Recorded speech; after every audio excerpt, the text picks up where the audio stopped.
plus belle histoire de la forêt magique.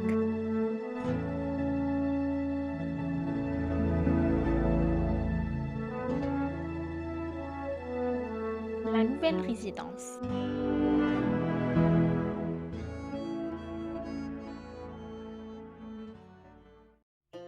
Il était une fois une merveilleuse forêt magique où vivaient des animaux, des lutins, des farfades et des fées. Et tout ce petit monde cohabitait en harmonie, du moins la plupart du temps. Je le dis et je le répète, épiait le moineau. Depuis plusieurs semaines, ce vieux chêne est à moitié pourri à l'intérieur. Je le crois même entièrement cru. À mon avis, il ne restera plus debout très longtemps. Nous devrions nous méfier. C'est exact, approuvait la tortue. Savez-vous quel âge il a? En moins de 150 ou 300 ans. C'est l'arbre le plus vieux de la forêt. Il est si fatigué qu'il tombera forcément un jour ou l'autre. Tous les habitants de la forêt magique regardaient avec mélancolie l'immense arbre au tronc rugueux. Voilà plusieurs saisons qu'il ne donnait plus de glands et ne bourgeonnait plus au printemps, montrant des feuilles racornies, abîmées par les insectes. Une nuit de tempête, on entendit des grincements inquiétants dans les branches de l'arbre. Puis soudain, un terrible craquement retentit. Enfin, un bruit sourd fit trembler le sol.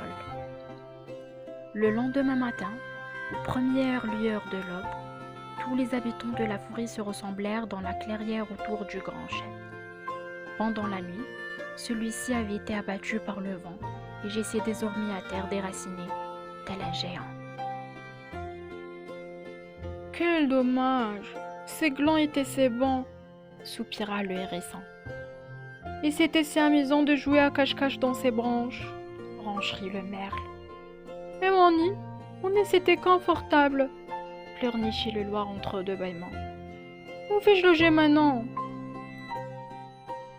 Pas là. En tout cas, cet arbre ne sert plus à rien, conclut le moineau. Mais le castor chaussa ses lunettes, se gratta le menton, puis objecta. Plus à rien? Vraiment? Je n'en jurerai pas, mais laissez-moi le temps de prendre quelques mesures, de réfléchir et de dessiner un plan. Il alla chercher papier, crayon, mètre ruban, compas et marcha autour de l'arbre en le mesurant, le tapotant, l'examinant sous tous les angles, très concentré. À la fin, le castor s'exclama. En enlevant une branche ici ou là, en ouvrant des fenêtres et une porte et en dressant quelques murs, on devrait transformer ce chêne en maison. Mieux encore en résidence avec des appartements. Il est si imposant que plusieurs familles pourraient y loger en même temps. Un grand silence accueillit la proposition de l'ingénieur rangeur. Chacun réfléchit, puis la tortue murmura. « Mais à qui confie ces travaux ?»« Au pic, bien sûr. Avec l'aide des termites, il en viendrait vite à bout. » Après avoir été consultés, les pics et les termites acceptèrent effectivement la mission et se chargèrent de l'aménagement du chêne mort en échange d'un sac de glands. Ils se mirent à l'ouvrage. Les uns percèrent le bois de leur bec pointu, tandis que les autres y vidèrent l'intérieur du tronc en suivant les indications du castor. Et voici qu'apparut une fenêtre et une porte.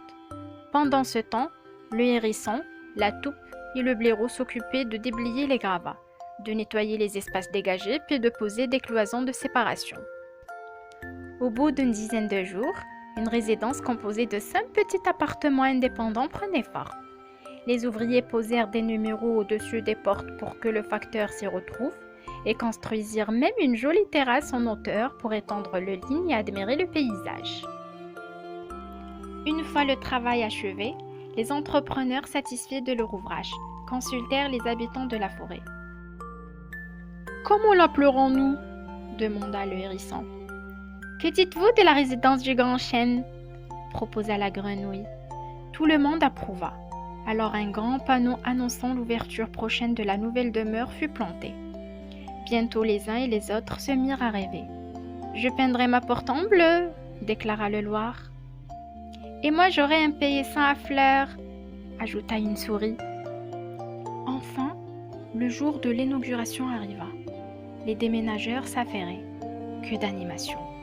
Bientôt, chacun ravi de ce confort, mit tout son cœur à décorer son nouveau logis. La musaraigne alla au numéro 1, les hérissons Au numéro 2, les souris qui apportèrent une vieille horloge héritée d'un grand-père au numéro 3, le Loir au numéro 4. Quant au numéro 5, on le réservait pour la toupe. Mais je ne suis pas sûre de me sentir bien là-dedans, objecta celle-ci. Pourquoi? L'appartement ne te plaît pas? Demanda le castor un peu vexé. Si, bien sûr, ce n'est pas le problème. Mais tu sais, j'ai l'habitude de creuser des galeries et je crains de ne pouvoir le faire ici. Je risquerais de déboucher chez un voisin. Oh non! Tu as raison. Cela n'irait pas du tout et c'est un véritable problème. Voyons, ça y est. J'ai trouvé. Si tu t'installais dans la cave, là tu pourras creuser tant que tu voudras. Excellente idée! S'exclama la taupe enchantée. Elle se mit aussitôt au travail et aménagea une jolie petite pièce souterraine sous la chaîne, mais suffisamment en profondeur pour ne pas provoquer d'éboulement. Quelques heures plus tard, notre amie put intégrer son nouveau terrier. Elle se glissa dans son lit et s'endormit. Quant aux autres habitants de la résidence, l'oreille collée au plancher, ils murmurèrent. Comme elle ronfle! Heureusement qu'elle a choisi d'aller dans la cave. Nous n'aurions jamais pu dormir avec cette locomotive à côté. Et voilà quand même déraciné. Sans feuilles et sans glands, le vieux chêne continua toujours d'être utile aux habitants de la forêt magique.